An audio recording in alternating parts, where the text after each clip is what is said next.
Bismillah, kusoo dhawaada janalkeena walaal GMTech. aad baad u mahadsantihiin inta ku xiran janalkan.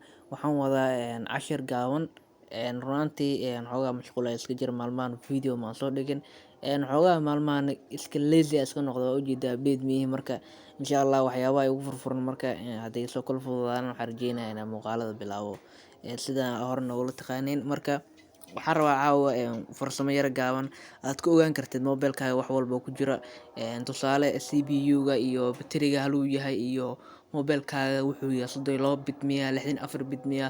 runtii waxaa laga yaabaa su'aalo badan inaad isweydiin jirtay oo maskaxdaada ku jiraan.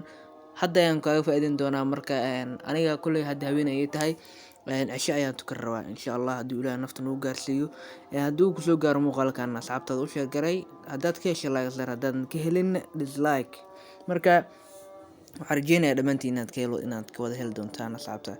Application-ka wuu yara fudud yahay, Play Store-ka ayaa ka heli doonta asxaabta. Waxaa la yiraahdaa Idea 64 ayaa la yiraahdaa. Inaad aragtan waa laga yaabaa, balse weli aadan galin. Haddaad taqaanin yacni waa easy, waa fudud yahay. Haddaadan aqoonin aniga hadda ku tusi doona asxaabta. Ugu horreyn application-ka Play Store ayaa kala soo degaysaa, kadib open ayaa dhigi doontaa. Open markaad dhahdo application-kan wuxuu ku saabsan yahay inta wuxuu ku siin doonaa oo mobilka wuxuu ka kooban inta apps ku jirto, inta oo yacni dhihi karaa direction files ku jiraan. Waxaa kaleeto ku sheegi doonaa sensory-ga kaleeto mobilkaaga, Android-ka version-ka ku duuban oo ku sheegay batterigaaga waxa inta uu ku eg yahay ama intuu haluu yahay waa ku sheegi doonaa.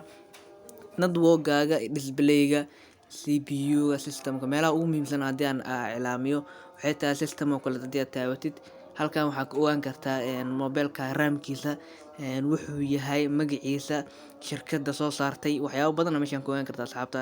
Marka waa fiirin kartaa halkan CPU-ga adoo inta ka bixinaya inta ka bedel kartaa, display waa joogtaa saan u bixi kartaa.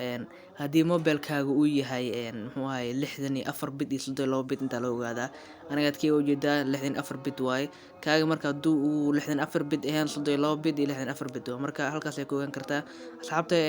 inta aan kusoo gabagabeynaa inta adiga si barbaari doono. Marka intaan ku kulmi doono muuqaalka xiga, sidaas nabadgelyo. Assalaamu calaykum.